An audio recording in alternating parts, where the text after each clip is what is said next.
Hello everyone and welcome to another video. This is a 22 by 22 square and today I will be attempting to build 1000 rides inside of it.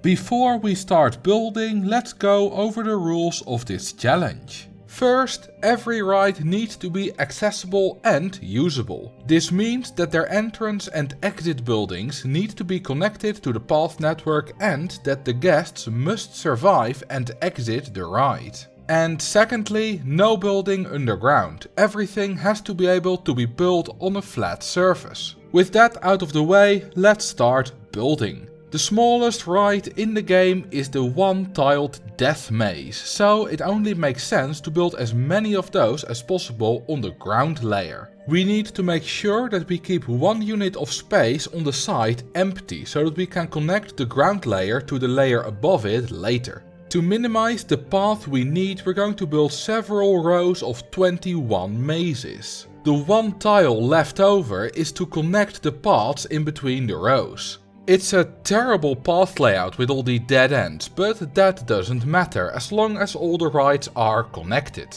In the end, we're able to build 5 rows of 21 mazes, which totals 105 mazes. This perfectly fits with the one tile we had to leave empty, and there is some extra space to build a few more mazes later should we need to. Next up is the second layer, which will also be tiny mazes. It's the exact same and we connect it to the ground layer with a simple path on the edge of the park. The annoying thing is that we cannot use pre-built designs anymore. You know how you can use shift to raise whatever thing that you're building? Well, that doesn't work with saved designs, so we're going to have to build them all manually, which will be a lot of fun on the next layer. With another 105 mazes, we are now at a total of 210 rides. We're already more than a fifth of the way there, but it's going to slow down quite massively now. The third layer is too high for the support limit of the maze, so we're going to have to do something else. The motion simulator is a pretty small ride, but we could only build one more layer with it as it also has a low support limit. Not that it matters, as it's not the smallest ride we can build at this height. A coaster with reverse incline launched shuttle mode can be as small as just one station piece and one track piece and still work.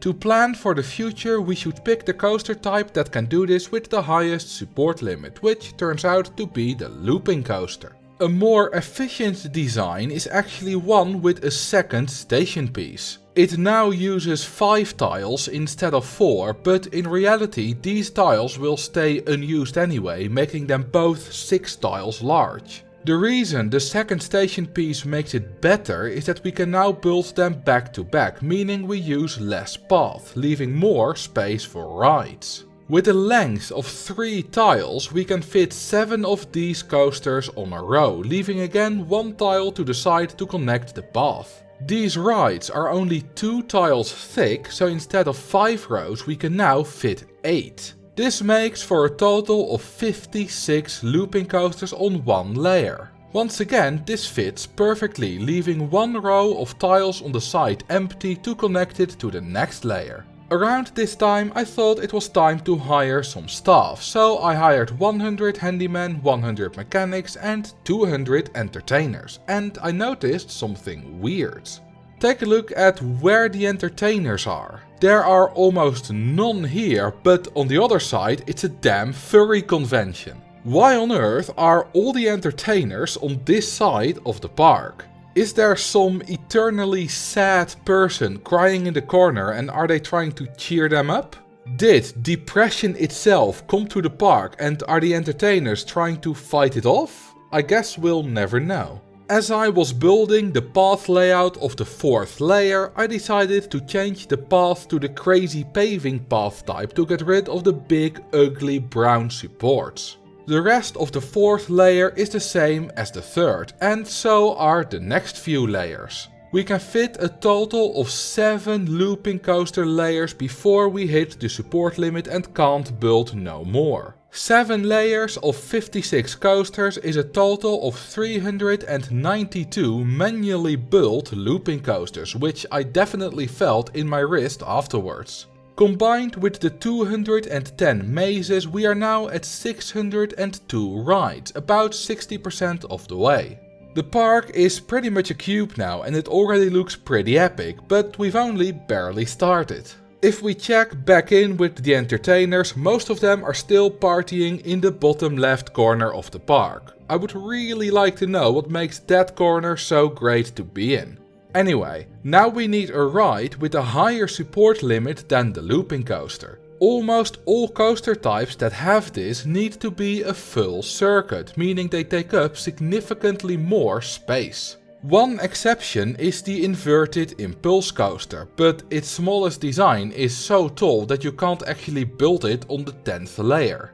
Another exception is the reverse freefall coaster, which doesn't have a support limit. This seems very promising, but the problem is that it's a massive 15 units tall compared to the 4 units of the maze and the looping coaster. Sure, you could build them in a nice pattern like this, but they still take up a lot of vertical space. There are a few other rides with no support limit though, which are the tower rides, and here we find our solution.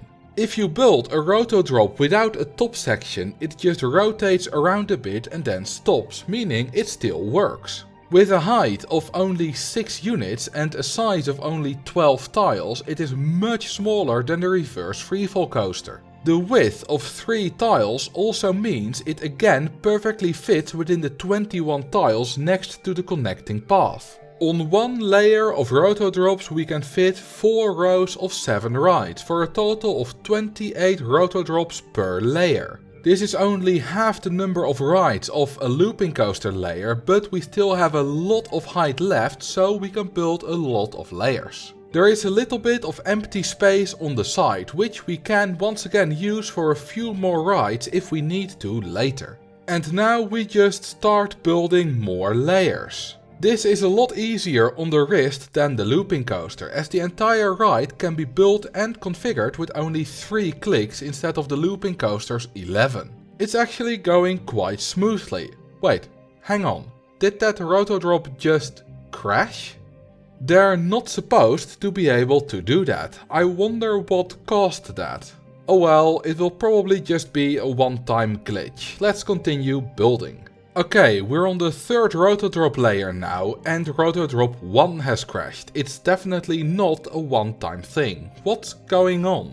With all these rides built on top of each other, it's difficult to see what exactly happens. It also seems to only happen when I'm building new rides. I'm going to continue building and maybe at some point we'll see it in action.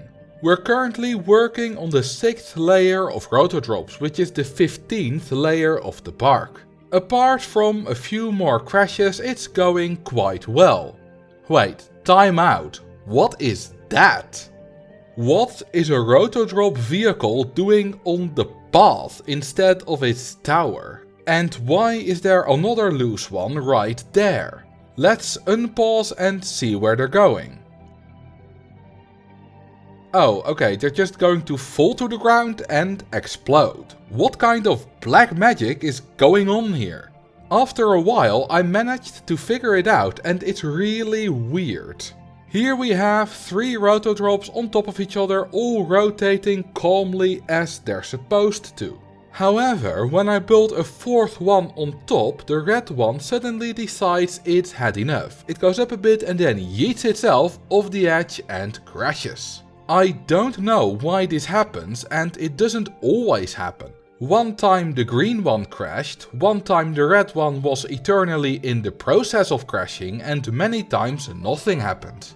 This definitely only happens when you build a new one on top, as I can now just speed up the game and they'll all be fine and do their thing. The more rotodrops there are on top of each other, the higher the chance that at least one of them crashes. So on the higher layers, dozens of rotodrops crashed on every single layer. At the start of the video I said that as a restraint the rides had to be functioning and survivable. Even though that's currently not the case and the rotodrops are causing a lot of death, I still count them as valid.